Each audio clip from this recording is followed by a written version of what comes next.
Assalamualaikum warahmatullahi wabarakatuh. Selamat siang teman-teman sekalian. Jumpa lagi bersama saya Bang Widi. Pada kesempatan kali ini saya akan membahas tentang nasi goreng ya. Sebagaimana yang sering kali saya terangkan bahwasanya orang yang menderita asam lambung ini harus mewaspadai tiga hal ya. Yang pertama adalah rasa pedas dan asam, kemudian eh, tekstur yang keras, dan yang ketiga jumlah yang harus dibatasi ya. Ketiga ini adalah rumus utama ya jika ingin eh, bertahan ya, bertahan dan sembuh ya. Bukan semakin parah tetapi harus bertahan ya. Jangan sampai makin parah ya. Kuat bertahan kemudian menuju kesembuhan ya. Jika teman-teman ini adalah seorang penggemar nasi goreng ya, saya juga penggemar salah satunya, maka teman-teman ini harus memperhatikan hal-hal sebagai berikut ya.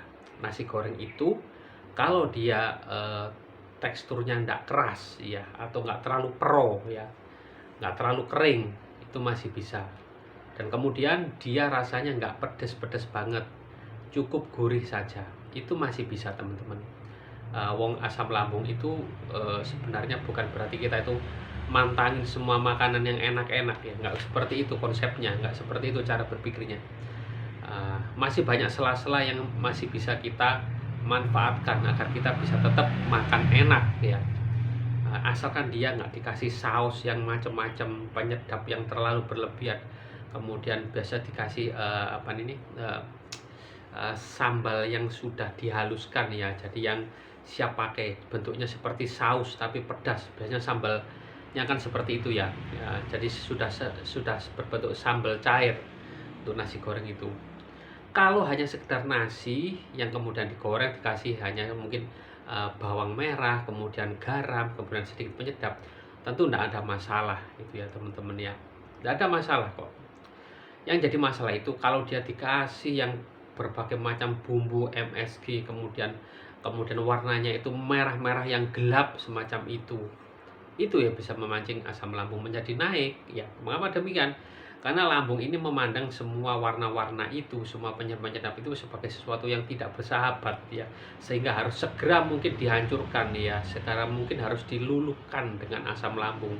Trot, sensasi yang akhirnya muncul ya. Tapi kalau hanya bikin di rumah satu piring dikasih telur ceplok itu ya, insya Allah nggak apa-apa, saya pun masih suka ya, dan saya pun beli nasi goreng juga, tetapi satu porsi itu saya habiskan bertiga ya.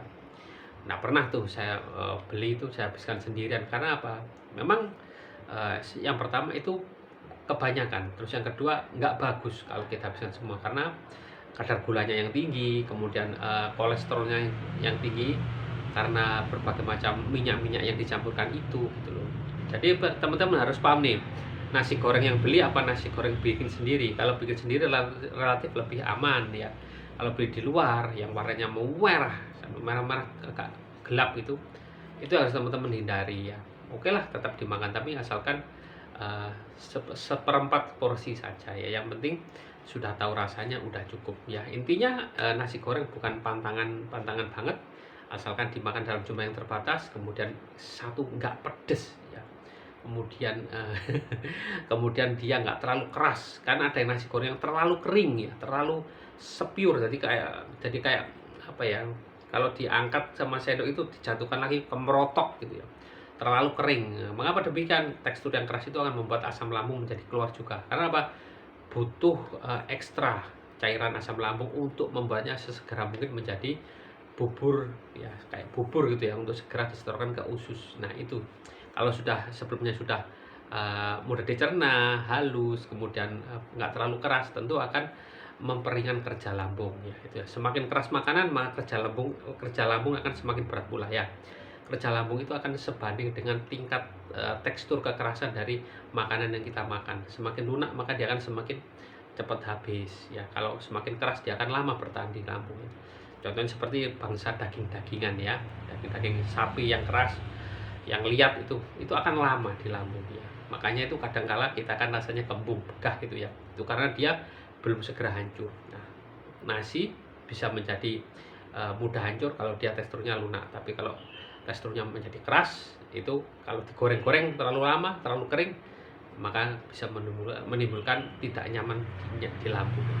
Itu aja dari saya, semoga bermanfaat. Wassalamualaikum warahmatullahi wabarakatuh. Salam sehat jiwa dan raga.